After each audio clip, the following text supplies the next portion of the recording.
All right, everybody, welcome back to another episode of BS with B&B. I'm Braden, I'm Brady. and this is BS.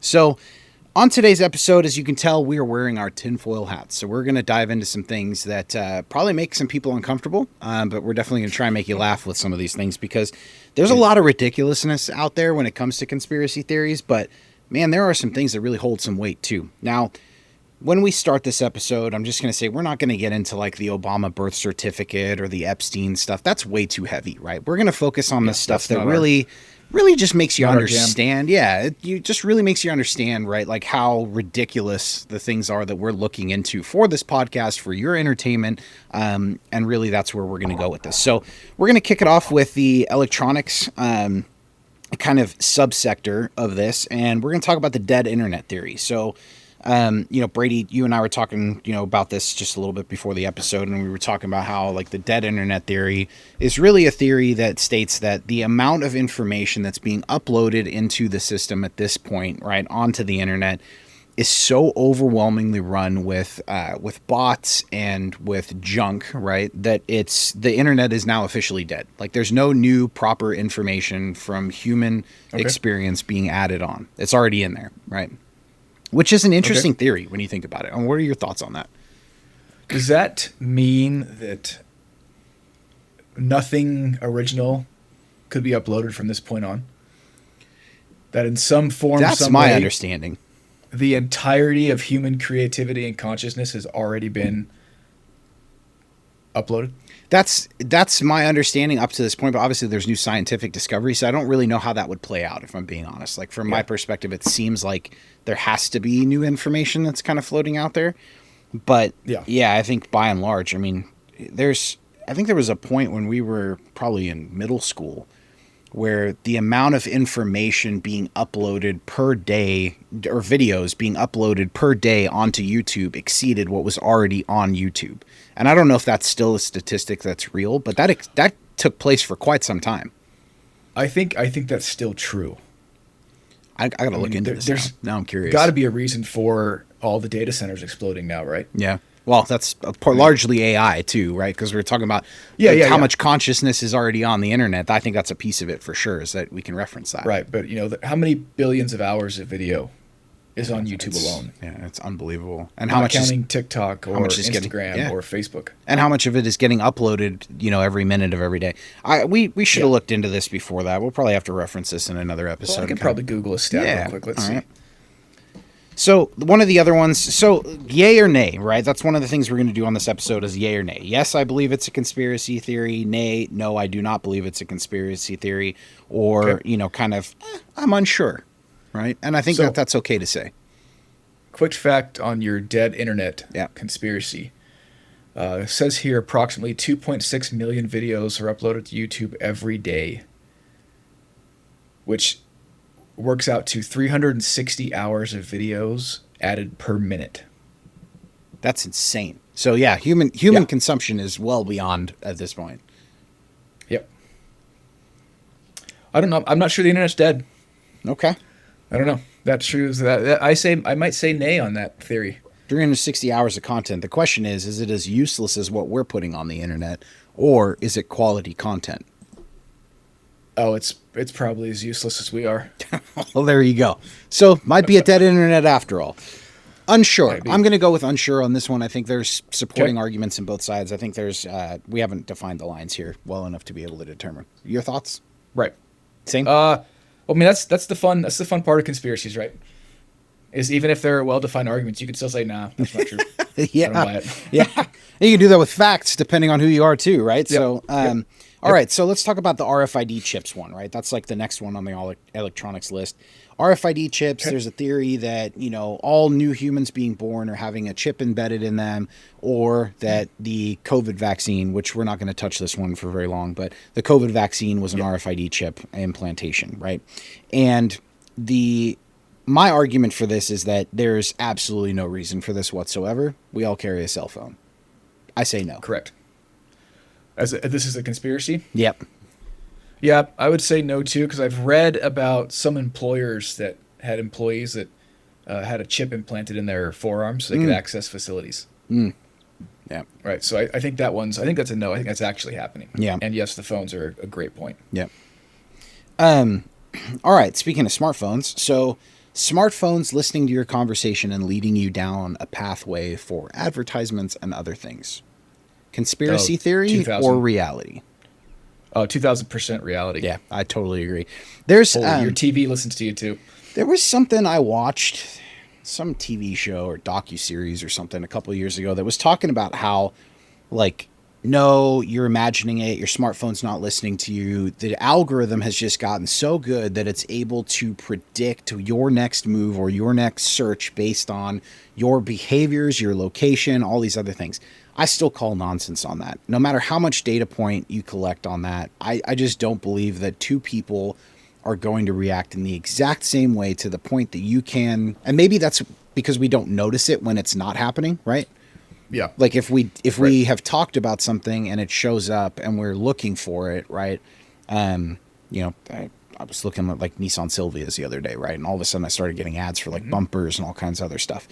Now it's based on search history, not necessarily conversations, but there's definitely been times where I feel like I've been listened to, but I've also noticed the ad afterwards. Whereas maybe it is listening all the time and there's been stuff that has been, or it's predicted by the algorithm. I don't know. I'm going to say yes, they're definitely listening. Yeah, I agree too, but I got two thoughts there. Okay. First one is how often do you search for something before you talk to somebody about it? It's a valid question. Right. If I'm looking to purchase something, or I have an idea on something, or I want to talk to somebody about a particular topic, I look it up first. Yeah. I don't kind of just run in empty-handed. So you're saying the timeline of the searches that you've done Yes. and the conversation that you're having kind of lead into each other. So you're giving them some buffer and saying there's a chance that they may not actually be listening, that this did just coincide with an algorithm based on time for a conversation that would have occurred after a specific search. Yeah, exactly. Okay. And then my other thought is you never notice how many red cars you see until you're looking for red cars. Yeah. Yeah. You definitely spot maybe what the you're ad's looking been for. there the whole time. Yeah. I think that's definitely a piece of it. I think that's definitely a piece of it for sure. My vote is no conspiracy. Okay. On that one. All right. Now we're going to jump into the big electronics conspiracy theory, right? Yes, let's do it. And this is the simulation theory, aka the matrix theory. And there were some interesting points you brought up on this. So run us through kind of like what may have been the kickstart of this, where we're at now, and maybe some of the factors that could play into this that lead people to believe this is a reality. Well, I mean, it's starting off with the popularity of the movies. There are people that say those are documentaries. Right? They do kind of feel that way. I mean, just like Star Wars. Star Wars is a documentary, right? So... I think you've been hanging out with Aubrey too long. No, dude, she's a big Star Wars fan, but I'm the bigger one. Yeah, no, but you see, but like, she's a fan of the Empire, which changes everything, right? So, oh yeah, she's Sicilian. I can't really help that. No, but I mean, I don't know if you've experienced. Have you ever had deja vu? oh yeah, Right, where you remember a specific series of events or a very specific location, and you can't place it. Yep. Where you've ever been. Yep. It doesn't take very long to read that that's a glitch in our matrix or simulation that we're living in. So let me ask you a question about deja vu, because I have some experiences with this that kind of like freak me out a little bit when I think about them. Mm-hmm. So deja vu for you, have you ever kind of tell me how you feel during that experience, like that deja vu clip? And I call it a clip for kind of a hint of It's almost like an eerie familiarity. Okay. With the situation, like with the last couple times I've had it, it's not like a conversation. It's just typically it's the layout of where I'm at. Mm-hmm. And I may not know exactly where things are, but it feels like I've experienced it before. Do you have any visual or physical changes during a deja vu experience? I don't know if it's physical or visual. I think it's more of a mental. Okay. So like for me, brain, right, in some of these circumstances, to the question of like what your experience is, right? Obviously, like you can recognize the scenario or the situation that you're in, et cetera. Like those things happen. but I almost kind of feel like I get like almost stepped back out of my own body, and my viewpoint only changes by like a foot or two, right, in the scenario. Yeah. But I feel like I'm watching it from like a 45-degree angle, about 12 inches up and behind my head. And kind of like struggling to find the words, because I feel like I've said words before that I should be repeating, but I'm not quite having that same. So it's kind of like this weird, almost out of body experience, I guess is the best way to explain it. Yeah. The reason I use the word clip, right, is it's almost like I'm watching a movie of something I've done before, but now I'm acting in that movie, and I don't feel like connected to what's happening. I just recognize that I'm supposed to be here or that I've been here before. It's really weird. Yeah, and you don't have the full context, right? You're seeing a YouTube short of a situation you've been in or feel like you've been in before. Yeah, and maybe that's part of it too, is my brain struggling to recall like the rest of the context behind it, and it's not there. Yeah. And so you're like, why does this feel this way? Yeah, very, very strange. There's a lot of theories, and we won't go into this, but there's a lot of theories around distant connectivity. I guess there was some experiments done and whatever. We'll get into this in another episode, I'm sure, but there was some experiments and stuff done with controlling outcomes or visualizing places that people had never been. Just by hearing a description and then visualizing it and that matching up, and the brain actually being able to like connect the two experiences, which is like real, like Avatar, Tree of Life kind of, shared experience kind of stuff that we're talking about here. So again, we'll leave that for another one, because it's a little too that deep. Or your CIA mind control stuff.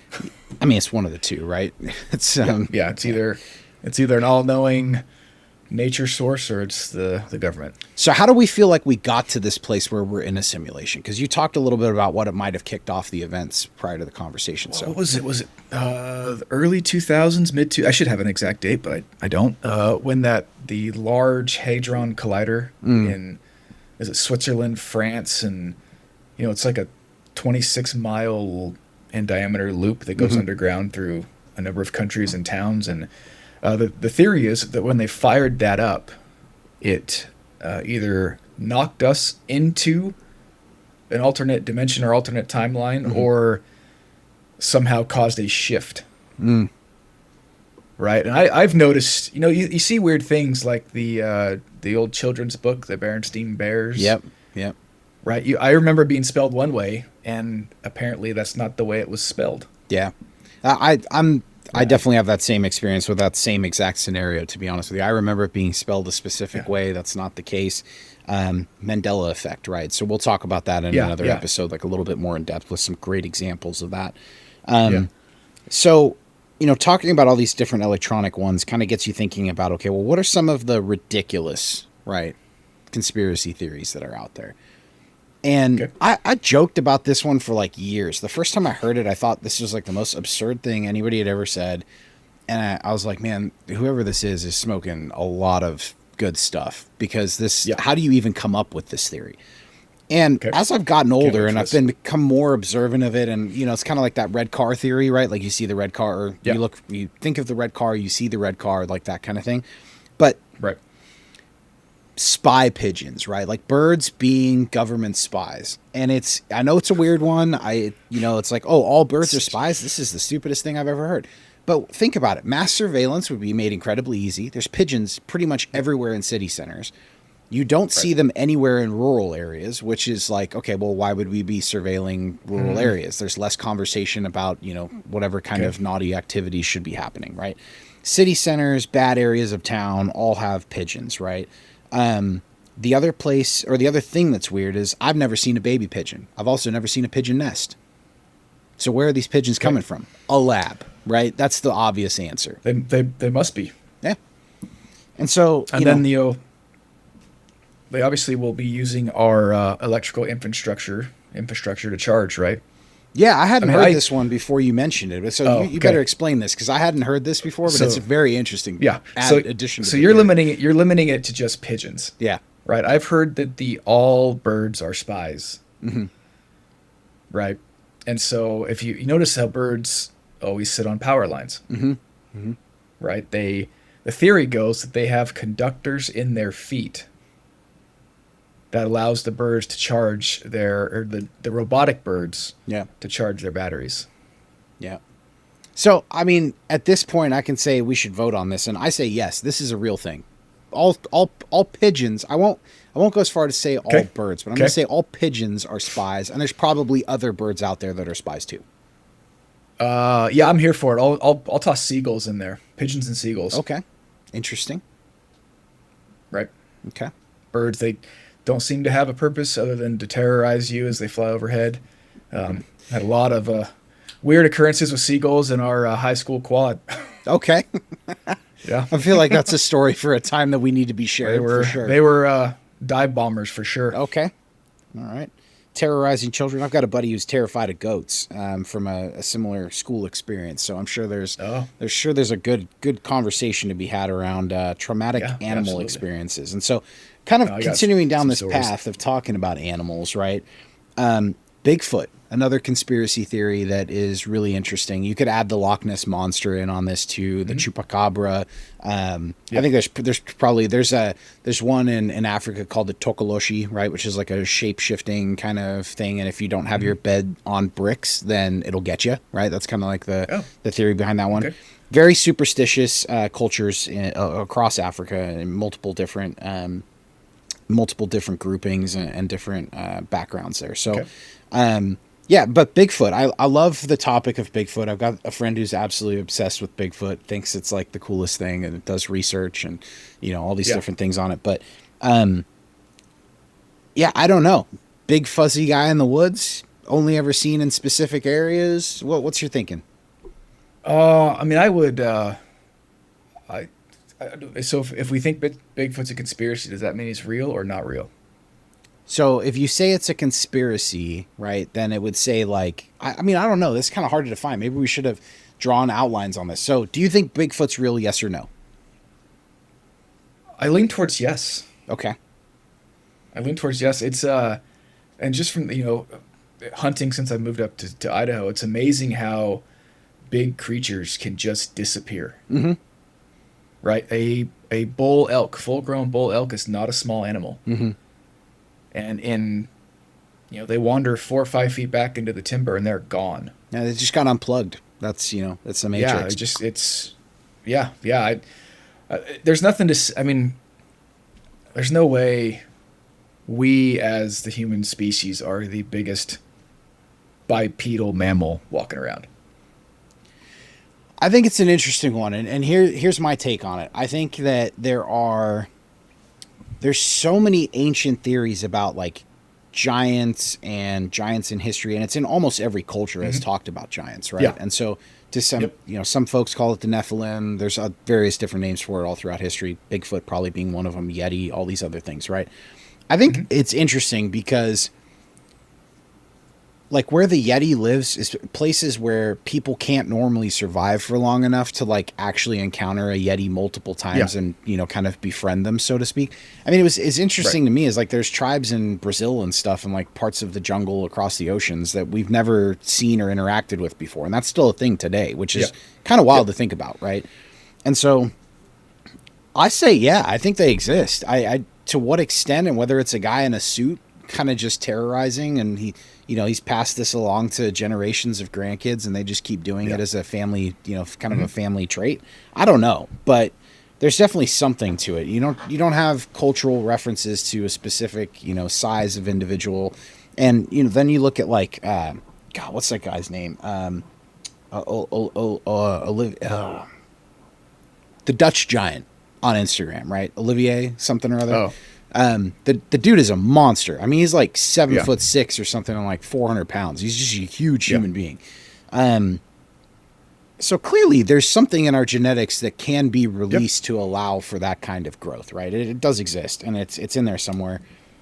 How many people have been blessed to have been part of that? Who knows, depends on. Right. And I think you bring up a really good point with the nearly every culture has some sort of stories, right? You've got the Kandahar giants that have been talked about in Afghanistan for a long time. There's the, I believe it was in Russia, the Dyatlov Pass incident or something like that, where people are up in areas where it's hard for humans to live, and you get a little psychosis going on. You don't know what you see or what happens, and yeah, I would say for sure stuff like that's around. Yeah, I agree. So we've talked a little bit about animals. We've talked a little bit about electronics. At this stage, I think we need to transition to your favorite conspiracy theory of the group. And I want to hear all about this, every little nook and cranny. There's a reference there. Yep, right. But as we talk about Bigfoot, we need to now talk about Big Bread. So Yes. walk us through this, please. This is my favorite new one that I've recently stumbled across. Okay. And the theory is we have big bread. So similar to like big tobacco or whatever, we get conglomerates of these bread producers, Okay.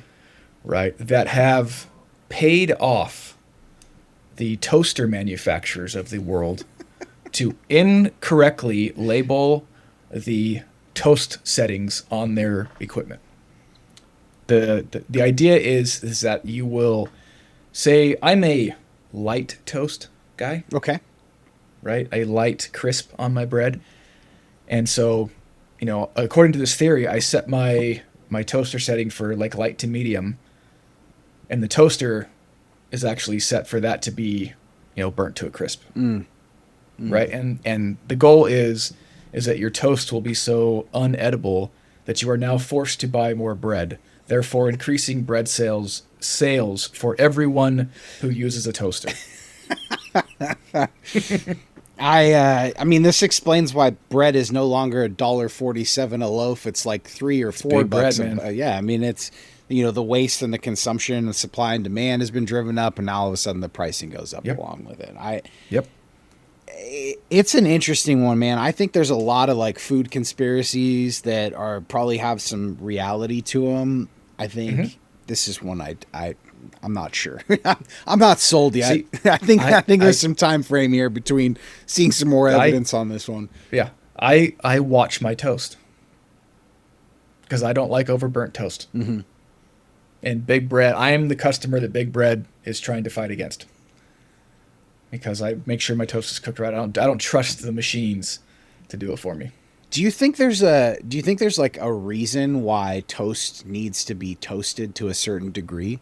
Like, I mean, as a great example of this, right? I've read some things over the years of like how refrigerating pasta after you cook it, then eating it after, changes the carbohydrate dynamics and the way that it gets digested. I've read things about like how certain types of wheat create different types of reactions in, the human gut kind of thing. Mm-hmm. Do you think that's an element of this? Do you think they're like trying to make sure the toast is cooked to a certain level because it's healthier or it changes something? It makes you want more toast? Well, you just gave me another rabbit hole to dive down. I did. Yeah, I do like the second day pasta. Right? Okay. I think the sauce absorbs. I think it tastes better.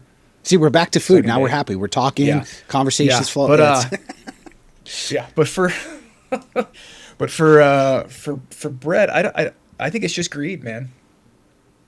I think it's just pure greed. Big bread chasing the dollar, chasing that bread. They're gonna come after. Big they're coming bread after us chasing now. that bread. That's what's That happening is it. here. Okay. Well, folks, on that one, I think we're gonna have to call it an episode. We're definitely over time on this one, but this is what happens when you throw It's all right. food items on there.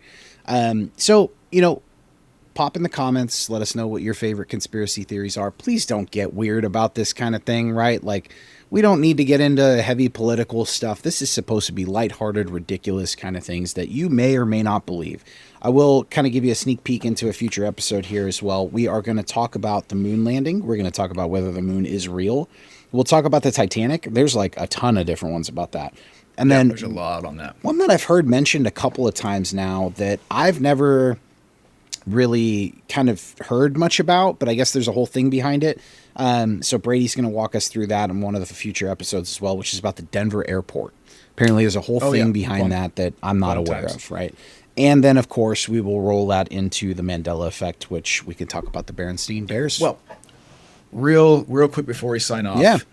If we're talking in the comments about Big Bread, let's get nasty. Okay. All right, let's get after Big Bread. I want it political. I want fights. All right. Well, just inciting a riot in the comments section. That's just some of the joys and the responsibilities of having a podcast. And we hope you partake. Yeah. We'll see you. Looking forward to it. See you guys.